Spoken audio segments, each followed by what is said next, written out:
Hey folks, welcome back to the channel. We've got some waterlogged fat wood.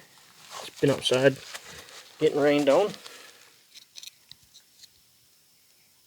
See, it's pretty moist stuff.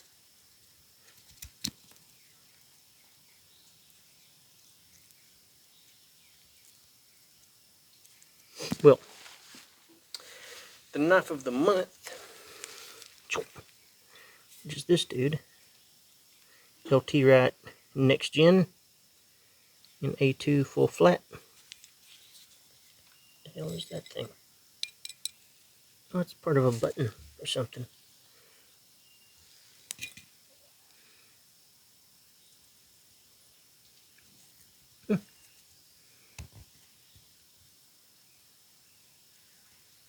It's weird.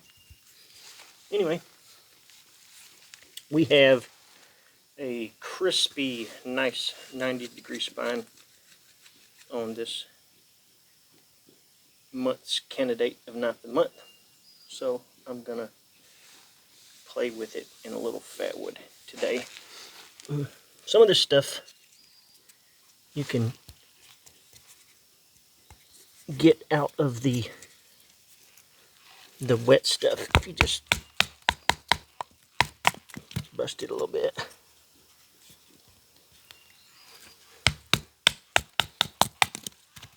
You can get down to some stuff on the inside that's not quite as, it's a good piece there. And that one is. Then you can take and just carve off the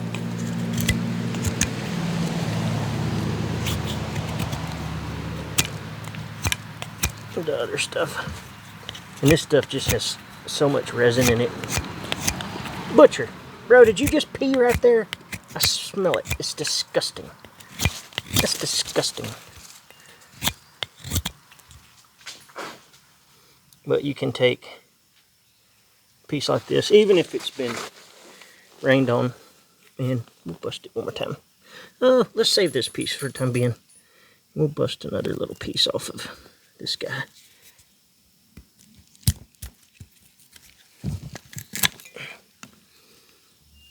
Okay. Some of this stuff doesn't like to make curls, but sometimes you can find some pieces that will cooperate.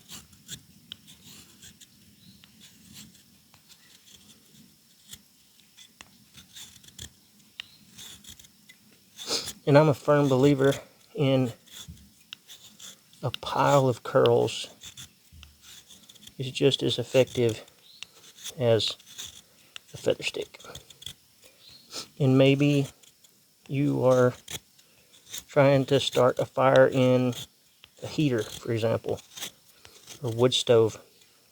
A feather stick may be easier to use in that situation, but I think just a pile of shavings. So this is the little feather stick dude, and I'll just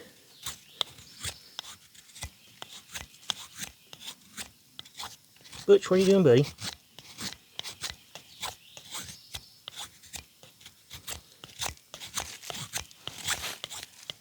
What are you doing, Bubbo? What do you smell? Your urine? Dang, you just about threw up. That's nasty. That's going to be on the camera. Go play with this stick. Go play. The dog just about threw up. Just about in frame. Pretty gross.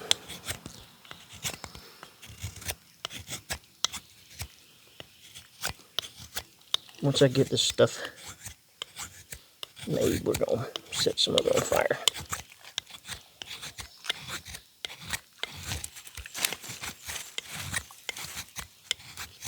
So, there's that guy. We'll put this stuff just in a pile up here. I would like to have a little more than that, actually. Butcher, you just going to stand there What's this? Smell? What's this? What's right here? Okay, you help Dad. Go lay down. Go lay down, big boy. It's okay. So, I'm just gonna try to make a few more little bitty curls.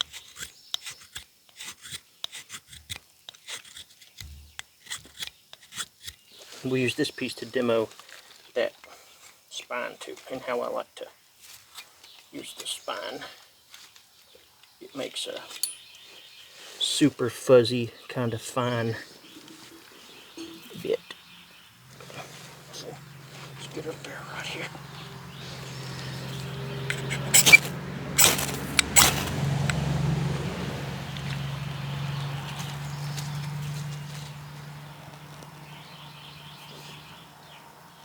Not too hard. Like I said, it's wet too, waterlogged.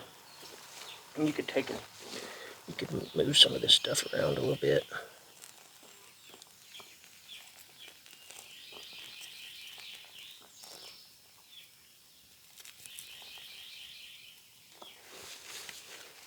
But that wood is crazy effective, almost any way that you prepare it.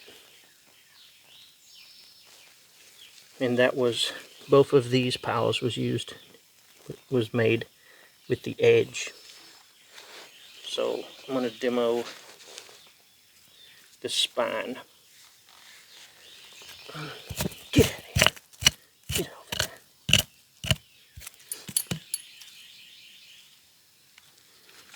So when we do the spine stuff,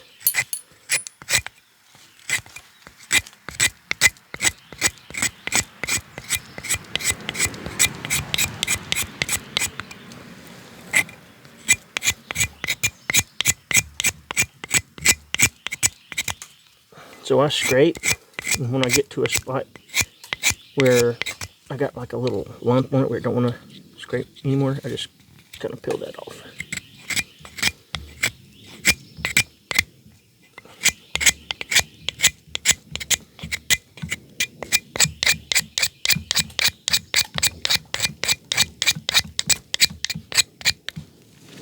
So here's my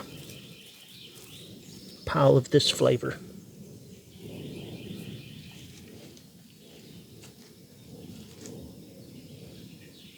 You can see the difference. So I'm gonna keep some on the stick. They're rougher.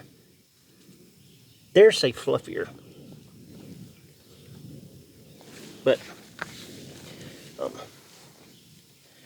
with my ferrite.